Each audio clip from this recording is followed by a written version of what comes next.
Darsi MLA Venugopal మాజీ MLA Sivaprasad Reddy వర్గాల మధ్య విభేదాలు భగ్గుమన్నాయి. దీంతో ఈ వివాదం సీఎం జగన్ దగ్గరకు చేరింది. మండ్లమూరు ఎంపీపీ ఎన్నిక విషయంలో ఇరు వర్గాల మధ్య రగడ మొదలైంది.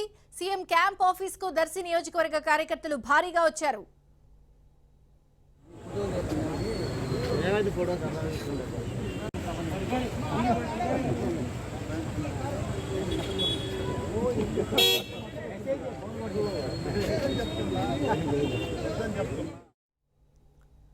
సీఎం జగన్ దగ్గరకు దర్శి నియోజకవర్గం వివాదం చేరుకుంది. ఇదే అంశంపై మరింత సమాచారాన్ని మా ఏపీ బ్యూరో చీఫ్ రామారావు గారిని అడిగి తెలుసుకుందాం.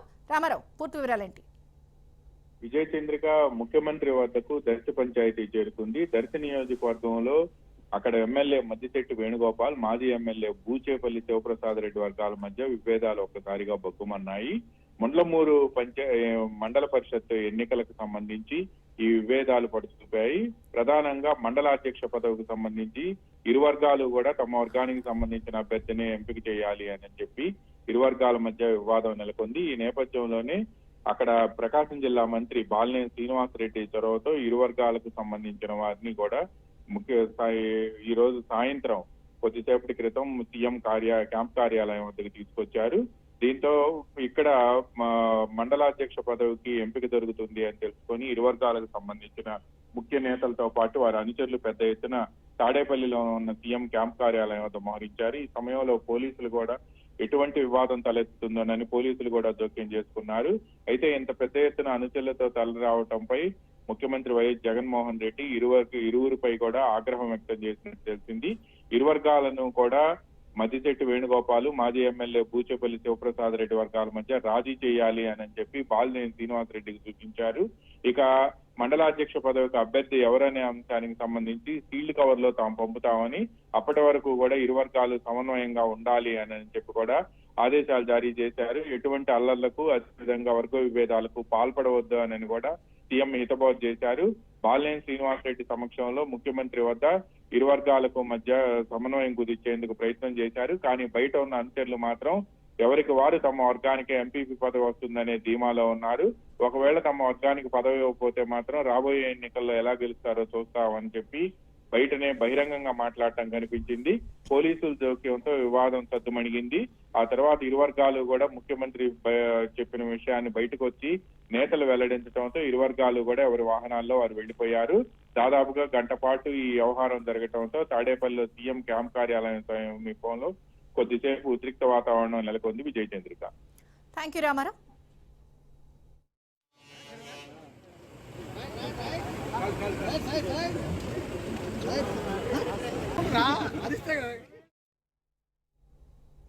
ఇతర వార్తల విషయానికి వస్తే ఏపీ శాసనసభ ప్రివిలేజ్ కమిటీ కీలక నిర్ణయాలు తీసుకుంది. సభను తప్పుదోవ పట్టించినందుకు, సరైన సమాచారం ఇవ్వనందుకు తెలుగుదేశం శాసనసభ పక్ష ఉపనేతలు నిమ్మల రామానాయుడు, అచ్చెన్నాయుడుకు ప్రస్తుత శాసనసభ సమావేశాలు ముగిసే వరకు మైక్ ఇవ్వకూడదని సిఫారసు చేస్తూ సభకు నివేదించాలని నిర్ణయించింది. తెలుగుదేశం పార్టీకి చెందిన ప్రివిలేజ్ కమిటీ సభ్యులు అనగాని సత్యప్రసాద్ ఈ ప్రతిపాదనను వ్యతిరేకించారు.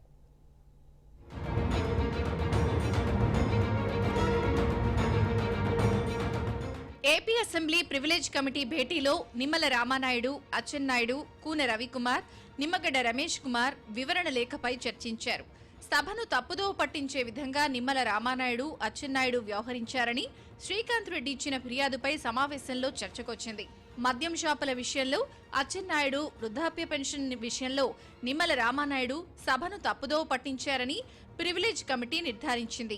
ఇరువురిపై చర్యలు తీసుకోవాలని సభకు సిఫారసు చేయాలని నిర్ణయించింది. వచ్చే అసెంబ్లీ సమావేశంలో వీరిపై చర్యలు తీసుకోవాలని సిఫారసు చేస్తామని, నివేదిక కూడా పంపుతామని assembly privilege committee chairman Kakani Govardhan Reddy స్పష్టం చేశారు. ప్రస్తుత అసెంబ్లీ సమావేశాలు ముగిసేంత వరకు ఇరువురికి మైక్ ఇవ్వకుండా చర్యలు తీసుకోవాలని ప్రివిలేజ్ కమిటీ శాసనసభకు సిఫారసు చేయాలని నిర్ణయించింది. దీనిపై టీడీపీ తీవ్రంగా స్పందించింది. ఎక్కడైనా ఒక అభ్యంతరకర పదం గాని, ఒక బూతు పదం కానీ, ఒక అన్పార్లమెంటరీ వర్డ్ కానీ లేకుండా, సబ్జెక్టు పట్ల డైవర్ట్ కాకుండా, స్పీకర్ గారు టైం ఇచ్చినప్పుడు మాట్లాడమంటే మాట్లాడా, కూర్చోమంటే కూర్చున్నా, అంత శాసనసభను స్పీకర్ను గౌరవిస్తూ సబ్జెక్టు మీద నేను మాట్లాడితే మరి ఈరోజు చర్యలు తీసుకోమని రికమెండ్ చేస్తున్నాము అని అంటే మరి చాలా ఆశ్చర్యం కలుగుతుంది. నాకు తెలుసుండి ఆ రకమైనటువంటి చర్యలు శాసనసభ కానీ స్పీకర్ గారిని తీసుకోరని చెప్పి నేను భావిస్తూ ఉన్నా వ్యక్తిగతంగా. దీనిపైన కూడా మేము రేపు అసెంబ్లీలో కూడా తీవ్రంగా మేము ఖండిస్తాం. ఈ రోజు కూడా మేము చాలా తీవ్రంగా దాన్ని వ్యతిరేకించాను నేను. అయినప్పటికీ కూడా ఎందుకంటే వాళ్ళు వన్ సైడ్ ఉన్నారు కాబట్టి వారి యొక్క సభ్యులు గౌరవ వరప్రసాద్ గారు ప్రతిపాదించడం, మల్లాది విష్ణు గారు గౌరవనీయులు వారు దాన్ని బలపరచడం, దాన్ని మళ్ళా మా అధ్యక్షులు వారు దాన్ని ఆమోదించి పంపించడం అనేది నిజంగా అంటే ప్రక్రియ అనేది, ఎందుకంటే ఇది పర్సనల్ వెండేటాగా పోతా ఉంది తప్ప ఎక్కడ కూడా ఒక హెల్దీ పొలిటికల్ ఎన్వైరన్మెంట్ లేని పరిస్థితి కనపడతా ఉంది. దీన్ని మేము తీవ్రంగా ఖండిస్తూ ఉన్నాం. ప్రివిలేజ్ కమిటీ ముందుకొచ్చిన ఆధారాల పరిశీలన తర్వాత కూన రవికుమార్ విషయంలో నిర్ణయం తీసుకుంటామని కాకాని గోవర్ధన్ రెడ్డి వివరించారు.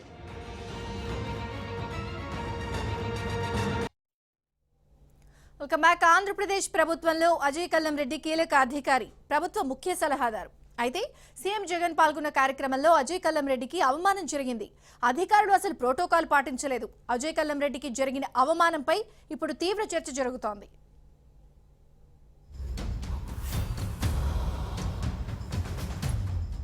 ఆజాదీ కా అమృత్ మహోత్సవ్లో భాగంగా కేంద్ర పరిశ్రమలు, వాణిజ్య శాఖ, ఏపీ ప్రభుత్వం సంయుక్తంగా ఓ కార్యక్రమాన్ని నిర్వహిస్తున్నాయి. వాణిజ్యోత్సవ్ 2021 పేరుతో 2 రోజుల సదస్సు జరుగుతోంది. అయితే మొదటి రోజే అధికారులు ప్రోటోకాల్ను పాటించలేదు. సాక్షాత్తు జగన్ పాల్గొన్న కార్యక్రమంలో అజయ్ కల్లం రెడ్డిని అవమానించారు.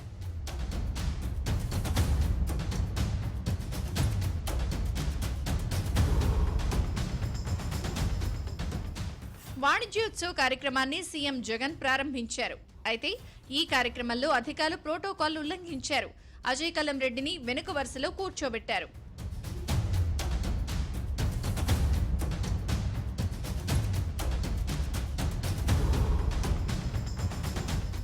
ప్రోటోకాల్ ప్రకారం అజయ్ కల్లం రెడ్డికి మంత్రి స్థాయి హోదా ఉంది. అయినా అధికారులు ఆయన స్టేజ్ పైకి పిలవలేదు.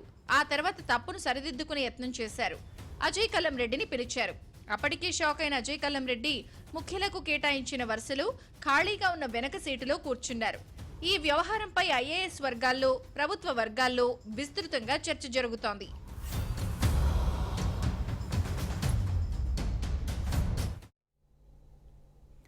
నేరుగా ఎగుమతిదారుల దగ్గరికే ప్రభుత్వం వెళ్తుంది అన్నారు ఏపీ సీఎం జగన్.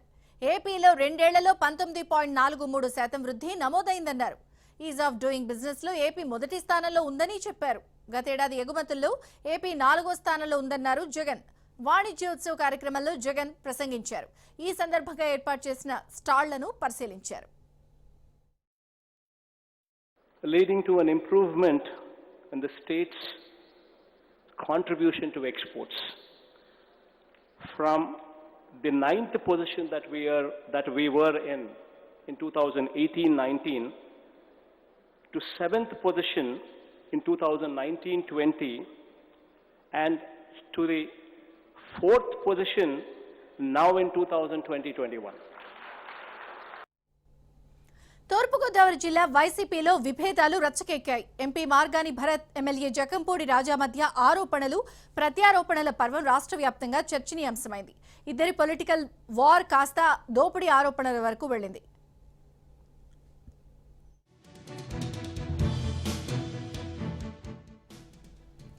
బోరగపూడి ఆవ భూముల కొనుగోలులో టీడీపీ మాజీ ఎమ్మెల్యే పెందుర్తి వెంకటేష్తో కలిసి భరత్ అవినీతికి పాల్పడ్డారని రాజా బాంబు పేల్చారు. ఆవ భూముల తరహాలోనే పురుషోత్తపట్నం రైతుల నుంచి డబ్బులు దోపిడీ చేసేందుకు ప్రయత్నిస్తున్నారని జక్కంపూడి రాజా ఆగ్రహం వ్యక్తం చేశారు.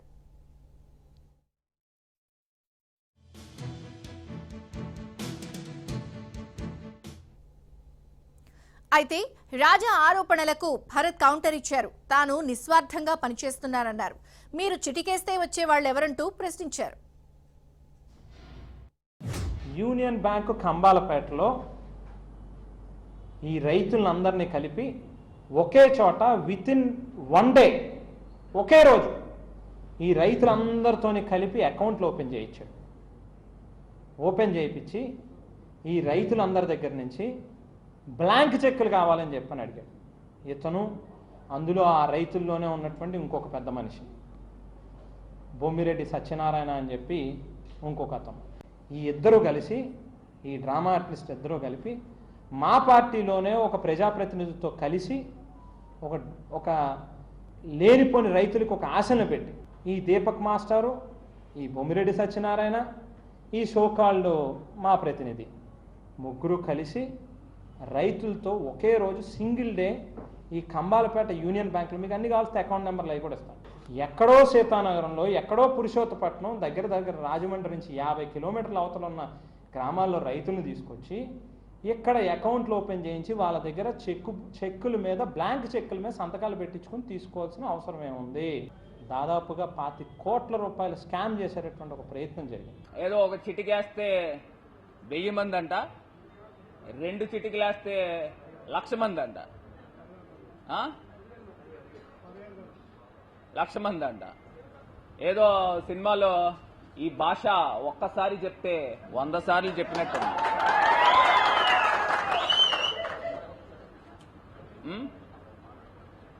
మనం చిటికేస్తే వచ్చేవాళ్ళు ఎవరు? బ్లేడ్ బ్యాచ్, రౌడీ షీటర్లు,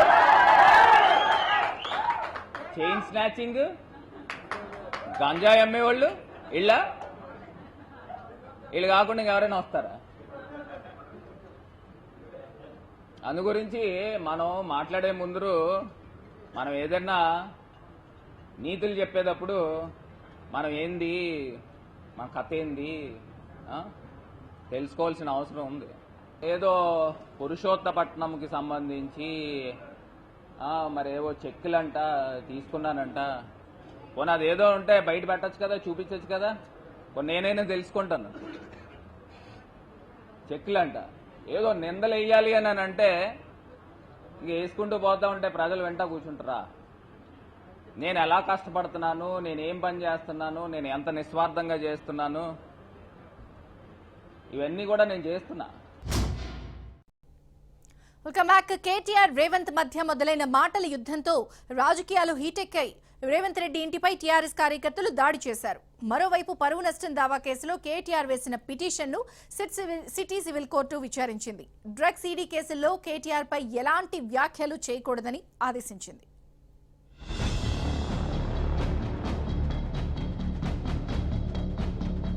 తెలంగాణలో కొంతకాలంగా రాజకీయాలను డ్రగ్స్ కేసు కుదిపేస్తోంది. మంత్రి KTR, TPCC chief Revanth Reddy మధ్య మాటలు యుద్ధానికి కారణమవుతుంది. కేటీఆర్ కు రేవంత్ వైట్ ఛాలెంజ్ టెస్ట్ విసిరితే ఓటుకు నోటు కేసులో లై డిటెక్టర్ టెస్ట్ కు సిద్ధమా అంటూ కేటీఆర్ సవాల్ విసిరారు. అప్పటి నుంచి టీఆర్ఎస్ కాంగ్రెస్ శ్రేణుల మధ్య ఉద్రిక్త పరిస్థితులు కనిపిస్తున్నాయి. తాజాగా రేవంత్ రెడ్డి ఇంటిపై టీఆర్ఎస్ కార్యకర్తలు దాడి చేశారు. దాడి జరిగిన సమయంలో అక్కడే ఉన్న రేవంత్ అనుచరులు అడ్డుకున్నారు. దీంతో 2 వర్గాల మధ్య ఘర్షణ ముదిరిపోయింది.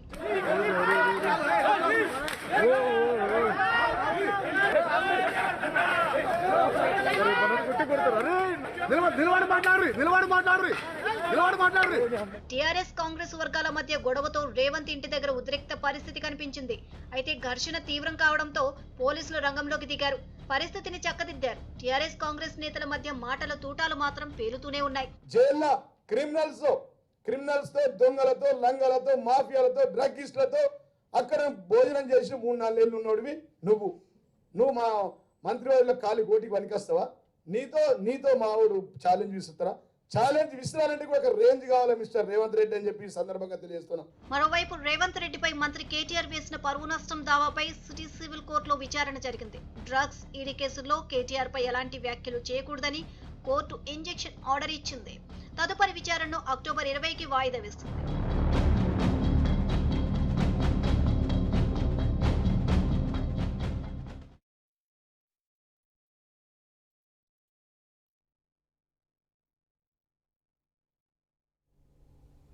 విశాఖలో అగ్ని ప్రమాదం జరిగింది. అచ్యుతాపురం సెజ్లోని అభిజిత్ ఫెర్రో అలాయ్స్ తో ఈ ప్రమాదం చోటు చేసుకుంది. ప్రమాదంలో 6గురికి తీవ్ర గాయాలయ్యాయి.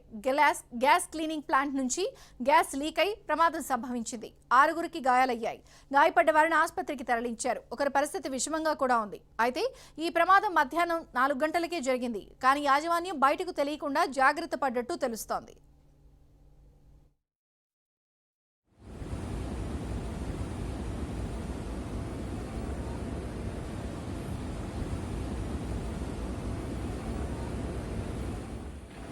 ఇందేళ్ళు వచ్చేస్తుంది, గడ్డి పేలింది ఏదో, మనకే వస్తుంది ఆ జాబ్ ఏదో అదే పేలిపోయి.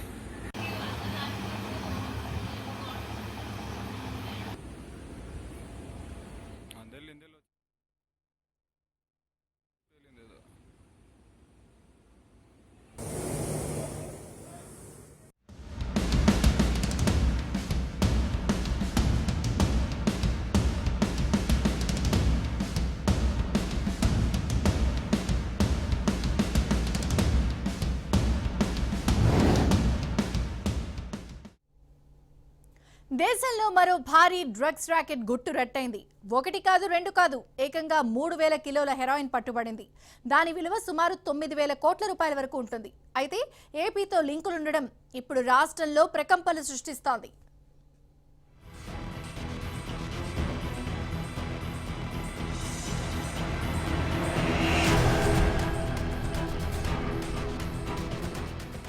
గుజరాత్లోని ముంద్రా పోర్టులో 2 కంటైనర్లు అనుమానాస్పదంగా కనిపించడంతో టీఆర్ఐ అధికారులు తనిఖీలు చేశారు. అందులో బ్యాగుల్లో నింపిన పౌడర్ లాంటి పదార్థం కనిపించింది. ఏంటని ఆరా తీస్తే టాల్కమ్ పౌడర్ అని దాన్ని తీసుకొచ్చిన వ్యక్తులు చెప్పారు. అయినా అధికారులకు అనుమానం తొలగలేదు. శాంపిల్స్ ను ఫోరెన్సిక్ ల్యాబ్ కు పంపించి పరీక్షిస్తే అది హెరాయిన్ అని తేలింది. అంత భారీ మొత్తంలో హెరాయిన్ ఉండడంతో అధికారులు షాక్ తిన్నారు. వచ్చిన 2 కంటైనర్స్ లో హెరాయిన్ గుర్తించారు. వీటి మూలాల కోసం టీఆర్ఐ అధికారులు అన్వేషణ మొదలుపెట్టారు. ఇంత పెద్ద మొత్తంలో హెరాయిన్ దిగుమతి కావడం ఇదే తొలిసారి.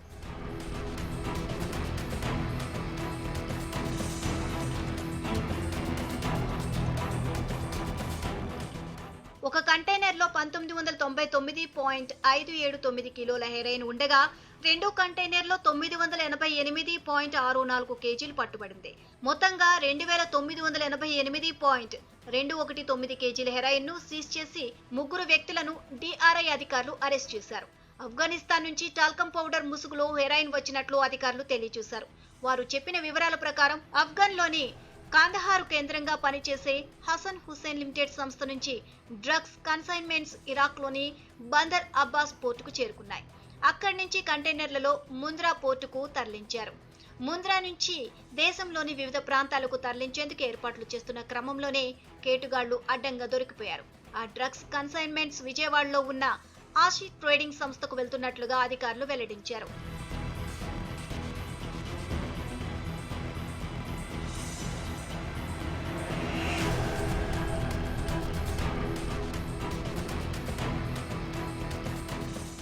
ఇప్పటి వరకు ఎన్ని కంటైనర్లు వచ్చాయి, ఎక్కడి నుంచి వచ్చాయి, ఎక్కడికి తరలిస్తున్నారు, దీని వెనుక ఎవరున్నారు అనే వివరాలను కూపి లాగుతున్నారు.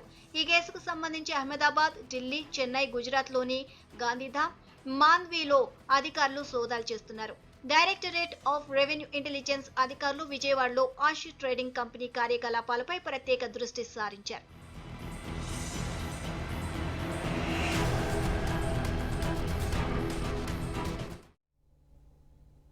గుజరాత్లో పట్టుబడిన డ్రగ్స్ రాకెట్ దేశంలో ప్రకంపనలు రేపుతోంది.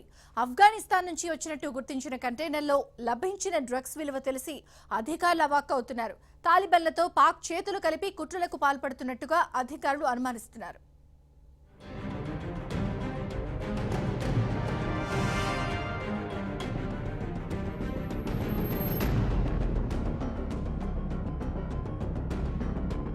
గుజరాత్ ముంద్రా పోర్ట్ లో పట్టుబడిన భారీ డ్రగ్స్ వెనుక అసలు కుట్ర ఒక్కొక్కటిగా బయటపడుతుంది. పట్టుబడిన డ్రగ్స్ ను అంచనా వేసే పనిలో ఉన్న directorate of revenue intelligence TRI అధికారులు తొలుత కేవలం 2,000 కోట్ల రూపాయల విలువైనదిగా భావించారు. ఆ తర్వాత అది 9,000 కోట్లని తేల్చారు. తాజాగా అది మరింత విలువైనదిగా గుర్తించారు. పట్టుబడిన డ్రగ్స్ అంతర్జాతీయ మార్కెట్లో దాదాపు 21,000 కోట్ల పైమాటేనని తేల్చారు. ఈ డ్రగ్స్ అత్యంత మన్నికైనదని, భారత్ లో పంపిణీకే భారీ డ్రగ్స్ తరలించినట్లు తెలిపారు.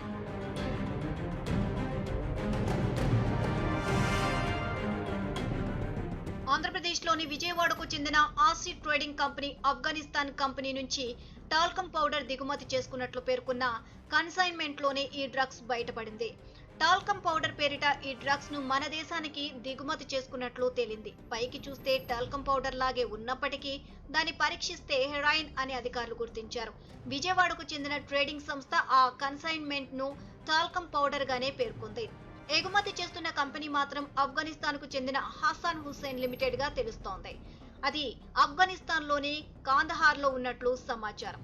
గత 5 రోజులుగా directorate of revenue intelligence, customs అధికారులు తనిఖీలు నిర్వహిస్తున్నారు.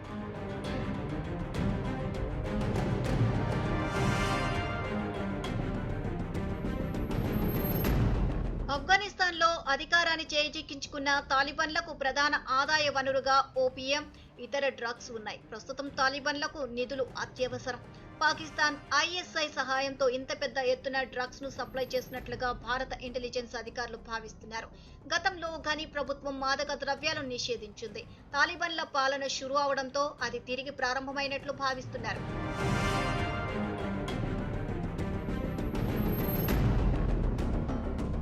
చెన్నైకి చెందిన గోవిందరాజు, దుర్గాపురం వైశాలి, ఆమె భర్త మాచవరం సుధాకర్ ను అరెస్ట్ చేసి భూజ్ కోర్టులో హాజరుపరిచారు. వారిని 10 రోజుల పాటు రిమాండ్కు తరలించారు. డ్రగ్స్ కంటైనర్లను తొలుత ఇరాన్లోని అబ్బాస్ పోర్టుకు తరలించారు. అక్కడి నుంచి ముంద్రాకు డైవర్ట్ చేసినట్లు అధికారులు తెలియజేశారు. ఈ కేసుకు సంబంధించి ముంబైలో ముగ్గురిని అరెస్ట్ చేసినట్లు తెలుస్తోంది. టాల్కమ్ పౌడర్ ను, హెరాయిన్ ను వేరు చేసేందుకు డిఆర్ఐ అధికారులకు వారం రోజులు పట్టింది. ఈ డ్రగ్స్ రాకెట్ వెనుక అసలు నిందితుల కోసం డిఆర్ఐ అధికారులు గాలింపు చేపట్టారు.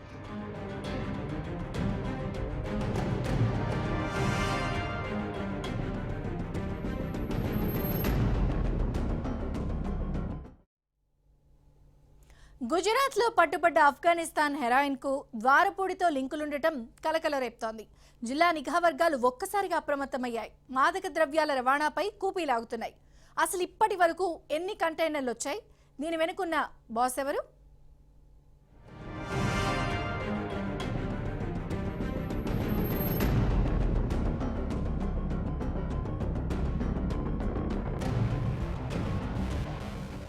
సుమారు 9,000 కోట్ల రూపాయల విలువైన హెరాయిన్ ను మండపేట మండలం ద్వారపూడికి చెందిన మాచవరం సుధాకర్ తరలించినట్లు పోలీసులు గుర్తించారు.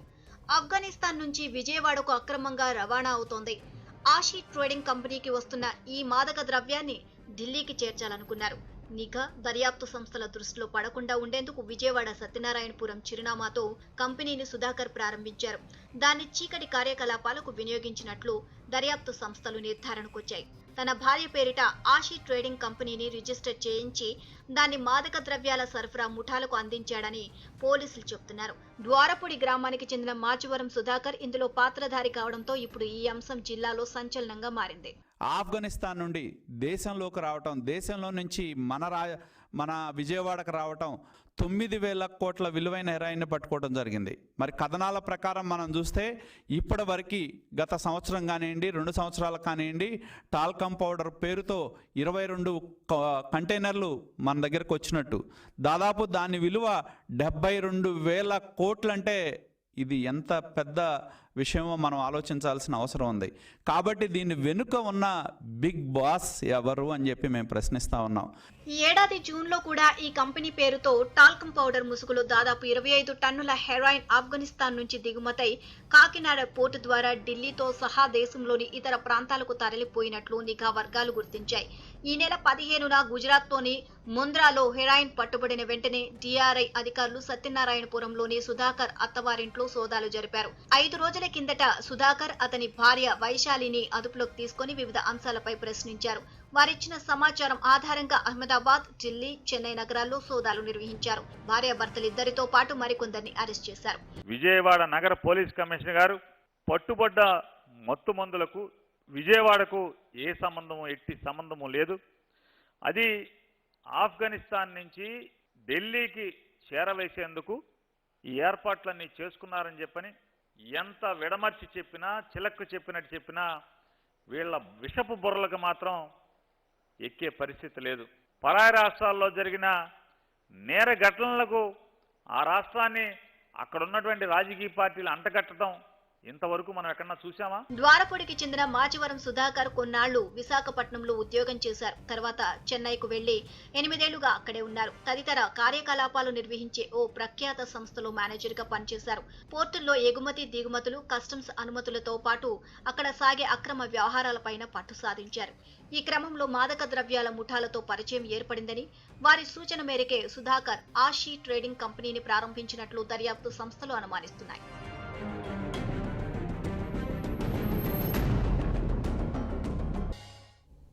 Welcome back. దేశంలోనే అతిపెద్ద సాధువుల సంస్థ అఖాడా పరిషత్ అధ్యక్షుడు మహంత్ నరేంద్రగిరి అనుమానాస్పదంగా మృతి చెందడం కలకలం రేపుతోంది. అది హత్య, ఆత్మహత్య అన్న సందేహాలు వ్యక్తమవుతున్నాయి. శిష్యుడు ఆనందగిరి ఆత్మహత్యకు ప్రోత్సహించినట్టు సూసైడ్ నోట్లో ఉండడంతో అతన్ని అదుపులోకి తీసుకున్నారు.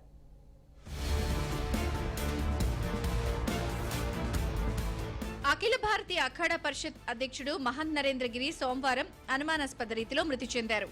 ఉత్తరప్రదేశ్ ప్రయాగ్రాజ్లోని బాగంభరి మఠంలోని అతిథి గృహంలో ఉరివేసుకుని ఆత్మహత్యకు పాల్పడినట్లు పోలీసులు తెలిపారు. ఆ గదిలో 8 పేజీల లేఖ లభించిందని, మానసికంగా తీవ్ర కలతకు గురైన తాను జీవితాన్ని ముగిస్తున్నట్టు అందులో రాసి ఉందన్నారు.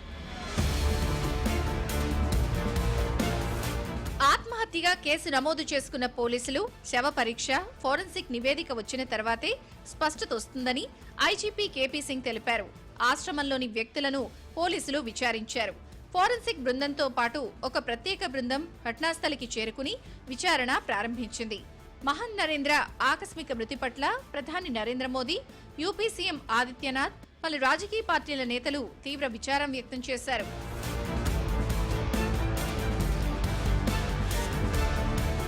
నరేంద్రగిరి ఆత్మహత్య కేసులో నిందితుడుగా అనుమానిస్తున్న అతని శిష్యుడు ఆనంద్ గిరిని పోలీసులు అరెస్ట్ చేశారు.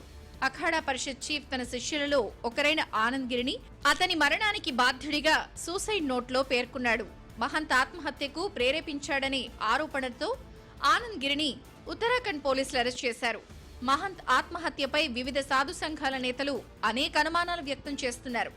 సంతకం తప్ప రాయడం తెలియని నరేంద్రగిరి అన్ని పేజీల సూసైడ్ నోట్ ఎలా రాయగలిగారు అని కూడా అనుమానిస్తున్నారు. जांच का विषय है, जांच में आएगा कि भाई ये उन्होंने लिखा है या किसी और ने लिखा है, तब जाके इसका आप मानते हैं कि पूरे मामले में कहीं न कहीं झोल है, कहीं न कुछ रहस्य है, कहीं न कोई साजिश है, कहीं न कोई षड्यंत्र है? देखिए, अगर आत्महत्या है या हत्या है, जो भी कुछ हुआ इसके पीछे कुछ न कुछ तो जरूर है. तो एक आदमी आत्महत्या क्यों? गुरुजी एक सवाल. అన్ని విషయాలు విచారణలో తెలుస్తాయని UP deputy CM Keshav Prasad Maurya తెలిపారు. ప్రభుత్వం ఎలాంటి విచారణకైనా సిద్ధంగా ఉందని తెలిపారు. సీబీఐ విచారణకైనా సిద్ధమని స్పష్టం చేశారు. మరోవైపు సీబీఐ దర్యాప్తు కోరుతూ అలహాబాద్ హైకోర్టులో పిటిషన్ దాఖలైంది. అయితే అరెస్టైన ఆనంద్ గిరి సంచలన ఆరోపణలు చేశారు. మహంత్ ఆత్మహత్య చేసుకోలేదని, ఆయన్ను హత్య చేశారని ఆరోపించారు. హత్య వెనుక భారీగా డబ్బులు చేతులు మారాయని ఆరోపించారు. అయితే మహంత్ మరణానికి సంబంధించి పోలీసులకు కీలక ఆధారాలు లభించినట్టు సమాచారం. ఈ నెల 23న మహంత్ అంత్యక్రియలు నిర్వహించనున్నారు. దేశవ్యాప్తంగా 13 హైకోర్టులకు కొత్త సీజేలను సుప్రీంకోర్టు కొలీజియం సిఫారసు చేసింది. ఇందులో 5 హైకోర్టుల ప్రధాన న్యాయమూర్తులకు స్థానచలనాన్ని కల్పించగా మిగిలిన 8 మందిని కొత్త ప్రధాన న్యాయమూర్తులుగా నియమించింది. తెలంగాణ, ఏపీ హైకోర్టులకు సీజేలను కూడా సూచించింది.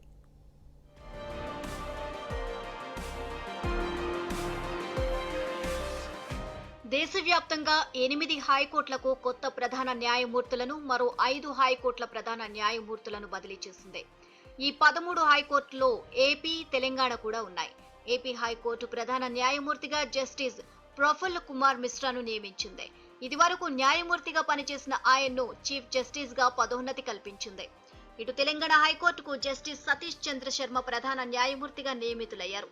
ఆయనకు కూడా ఇది పదోన్నతే. కొత్తగా ప్రమోషన్ పొంది వేర్వేరు హైకోర్టులకు ప్రధాన న్యాయమూర్తులుగా అపాయింట్ అయ్యారు.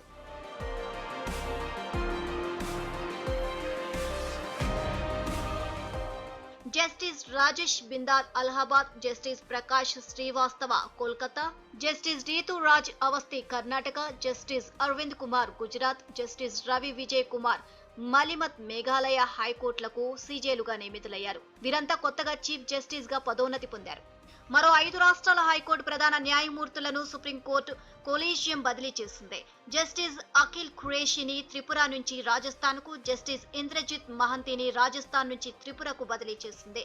మధ్యప్రదేశ్ హైకోర్టు సీజేగా ఉన్న జస్టిస్ మహమ్మద్ రఫీక్ హిమాచల్ ప్రదేశ్ కు, ఏపీ హైకోర్టు ప్రధాన న్యాయమూర్తి జస్టిస్ అరూప్ కుమార్ గోస్వామి ఛత్తీస్గఢ్ కు బదిలీ అయ్యారు. జస్టిస్ బిశ్వనాథ్ సుమద్దర్ ను మేఘాలయ నుంచి సిక్కిం కు బదిలీ చేసింది సుప్రీం కొలీజియం. అలాగే దేశవ్యాప్తంగా 17 మంది న్యాయమూర్తులకు స్థానచలనం కలిగింది. వారంతా వేర్వేరు హైకోర్టులకు బదిలీ అయ్యారు. సుప్రీంకోర్టు ప్రధాన న్యాయమూర్తి జస్టిస్ ఎన్వి రమణ సారథ్యంలోని కొలీజియం ఈ మేరకు సిఫార్సులను జారీ చేసింది. 2 తెలుగు రాష్ట్రాల హైకోర్టులు కూడా కొలీజియం సిఫార్సుల జాబితాలో ఉన్నాయి. ఈ బదిలీల సందర్భంగా ఏపీ హైకోర్టుకు కొత్తగా 2 న్యాయమూర్తులు బదిలీ అయ్యారు. అలాగే తెలంగాణ హైకోర్టు నుంచి ఓ న్యాయమూర్తి బదిలీపై మరో రాష్ట్రానికి వెళ్తారు. పోర్నోగ్రఫీ కేసులో అరెస్ట్ అయిన ప్రముఖ వ్యాపారవేత్త బాలీవుడ్ నటి శిల్పా శెట్టి భర్త రాజ్ కుంద్రా బెయిల్పై విడుదలయ్యారు. 2 నెలల పాటు జైలు జీవితం గడిపిన రాజ్ కుంద్రా బయటకొచ్చారు. ముంబైలోని అర్థర్ రోడ్ జైలు నుంచి రిలీజ్ అయ్యారు.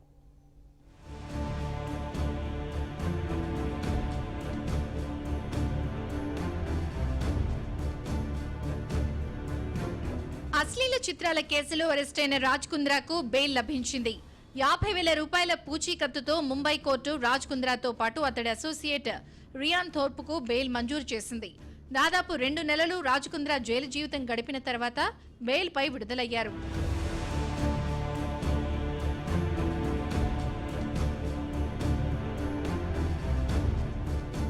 అశ్లీల చిత్రాలను రూపొందించి యాప్ల ద్వారా విడుదల చేస్తున్నారు అన్న ఆరోపణపై జూలై 19న రాజ్ కుంద్రా అరెస్ట్ అయ్యారు. ఇటీవలే రాజ్ కుంద్రాపై ముంబై పోలీసులు 1400 పేజీల భారీ ఛార్జ్ షీట్ దాఖలు చేశారు. ఈ నేపథ్యంలో రాజ్ కుంద్రా బెయిల్కు దరఖాస్తు చేసుకున్నారు. ఈ కేసులో దర్యాప్తు పూర్తయిందని, ఛార్జ్ షీట్ కూడా దాఖలు చేశారని కోర్టు దృష్టికి తీసుకెళ్లారు. ఇకనైనా తనకు బెయిల్ మంజూరు చేయాలని అర్థించారు. అసలు ఈ కేసులో తనను అన్యాయంగా ఇరికించారని వాపోయారు.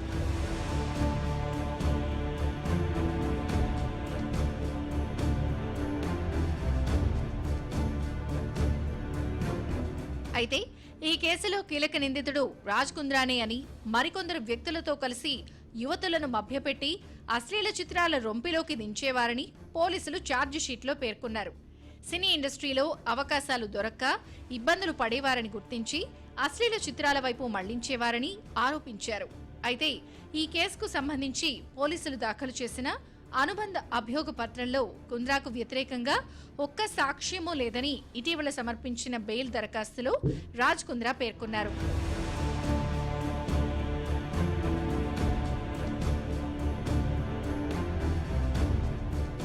రాజ్ కుంద్రా జైలు నుంచి వస్తున్న సమయంలో జైలు బయట గుమిగూడిన మీడియా ప్రతినిధులు ఫోటోలు తీస్తూ ప్రశ్నలు సంధించడంతో ఆయన కంటతడి పెట్టుకున్నారు.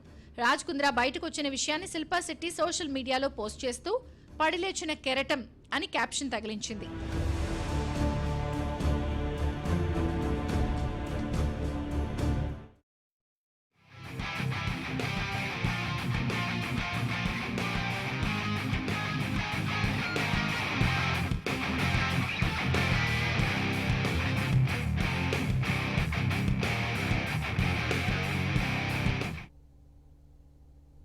చెన్నై జట్టుకు విజిల్ పొడు, రాజస్థాన్ రాయల్స్ కు హల్లా బోల్. ప్రతి ఫ్రాంచైజీకి ఓ పాటుంది. లోకల్ కల్చర్ తెలిసేలా ఆటుంది. మరి సన్ రైజర్స్ మాట ఏమిటి? ఇప్పుడు తెలుగు రాష్ట్రాల్లోని క్రికెట్ ప్రేక్షకుల్లో ఇదే హాట్ టాపిక్ గా మారింది. సన్ రైజర్స్ ఫ్రాంచైజీపై విమర్శల బౌన్సర్లు పెరుగుతున్నాయి.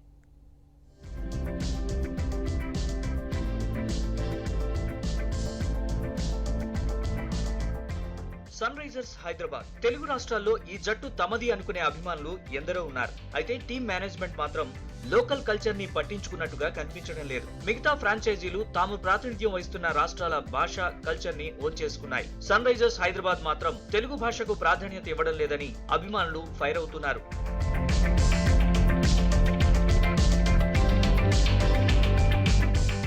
సన్ రైజర్స్ హైదరాబాద్ సాంగ్ కూడా ఇంగ్లీష్ లోనే ఉంది. అక్కడక్కడ కొన్ని తెలుగు పదాలు మాత్రమే వినిపిస్తాయి. మిగతా ఫ్రాంచైజీల స్లోగన్స్ లోకల్ ఫ్లేవర్ తో ఊపేస్తున్నాయి. సన్ రైజర్స్ హైదరాబాద్ మాత్రం భిన్నంగా కనిపిస్తోంది. వాళ్ళ అఫీషియల్ సాంగ్ ఉంటుంది ప్రతి ఫ్రాంచైజీకి, కానీ సన్ రైజర్స్ సాంగ్ మాత్రం ఇంగ్లీష్లో ఉంటుంది. దాంట్లో కొన్ని తెలుగు పదాలు మాత్రం మనకి వినిపిస్తాయి. అలాగే వాళ్ళకి ఎలాంటి తెలుగు స్లోగన్స్ వాళ్ళు యూజ్ చేయడం అనేది మనకు కనిపించదు. ఇది చెందిన చెన్నై సూపర్ కింగ్స్ యూజ్ చేస్తుంది. అలాగే చెన్నై సూపర్ కింగ్స్ వాళ్ళ అఫీషియల్ సాంగ్ కూడా తమిళ్లో ఉంటుంది. పూర్తిగా వాళ్ళ ఫోక్ స్టైల్లో ఉంటుంది. వాళ్ళ ప్లేయర్స్ కూడా ధోని కావచ్చు, లేకపోతే ఫారిన్ ప్లేయర్స్ లైక్ బ్రావో, వీళ్ళందరూ లుంగీలు కట్టుకుని డ్యాన్సులు చేస్తూ వాళ్ళ కల్చర్ని రిప్రజెంట్ చేయడం అనేది మనం చూస్తాం. కానీ సన్ రైజర్స్ హైదరాబాద్ విషయంలో ఇలాంటి ధోరణి మనకి ఏ మాత్రం కనిపించదు. Chennai super kings slogan whistle పొడు, ఆర్సీబీ అభిమానులు ఈసాలా కప్ నమ్దే అంటున్నారు. రాజస్థాన్ రాయల్స్ హల్లా బౌల్, కేకేఆర్ కొర్బో లోర్బో జీత్వో, పంజాబ్ #సర్దా పంజాబ్. సన్ రైజర్స్ కు మాత్రం తెలుగు స్లోగన్ ఎక్కడా అనే ప్రశ్నలు వస్తున్నాయి. Sunrisers Hyderabad Telugu team కాదా అని ఎక్స్పర్ట్స్ నిలదీస్తున్నారు. ఏ రకంగా చూసినా కూడా తెలుగు రాష్ట్రాలు కానీ తెలుగు కల్చర్ని కానీ సన్ రైజర్స్ హక్కును చేసుకున్నట్టుగా మనకు కనబడదు. సో ఇలా చేస్తే దానివల్ల వాళ్ళకి నష్టం జరుగుతుంది. వాళ్ళకి సరైన ఫ్యాన్ బేస్ క్రియేట్ కాదు. ఒక తెలుగు రాష్ట్రాల టీమ్గా లేకపోతే ఒక హైదరాబాద్ టీమ్గా హైదరాబాద్ కల్చర్ని వాళ్ళు రిప్రజెంట్ చేయాలి. కానీ అలాంటి ఎఫర్ట్స్ ఈ మేనేజ్మెంట్ చేస్తున్నట్టుగా మనకు కనిపించదు. This is very very unfortunate. ఎందుకంటే ఒక ఐపీఎల్ టీం అంటే అది కేవలం క్రికెట్కి సంబంధించింది కాదు. వాళ్ళు ఏంటంటే హైదరాబాద్ బేస్డ్ టీం కాబట్టి హైదరాబాద్ కల్చర్ని వాళ్ళు రిప్రజెంట్ చేయాలి. హైదరాబాద్ బిర్యానీ కావచ్చు, హైదరాబాద్ పర్ల్స్ కావచ్చు, ఏదైనా హైదరాబాద్ చెందిన ప్రత్యేకతల్ని వాళ్ళు రిఫ్లెక్ట్ చేయగలగాలి. అలా చేసినప్పుడే ఆ ఫ్రాంచైజీకి కానీ ఆ టీంకి కానీ ఒక ఐడెంటిటీ, ఒక స్పెషల్ గుర్తింపు వచ్చే అవకాశం ఉంటుంది. జట్టులోని విదేశీ ఆటగాళ్లు కూడా తెలుగు కల్చర్ ని ఓన్ చేసుకుంటున్నారు. కానీ సన్ రైజర్స్ ఫ్రాంచైజీ మాత్రం ఇంకా మేల్కోవడం లేదని ఫ్యాన్స్ ఫైర్ అవుతున్నారు. కనీసం తెలుగు ఆటగాళ్లకు అవకాశం ఇవ్వకపోయినా తెలుగు భాషకు ప్రాధాన్యత ఇవ్వాలని డిమాండ్ చేస్తున్నారు. సన్ రైజర్స్ ఫ్రాంచైజీని సోషల్ మీడియాలో ట్రోల్ చేస్తున్నారు.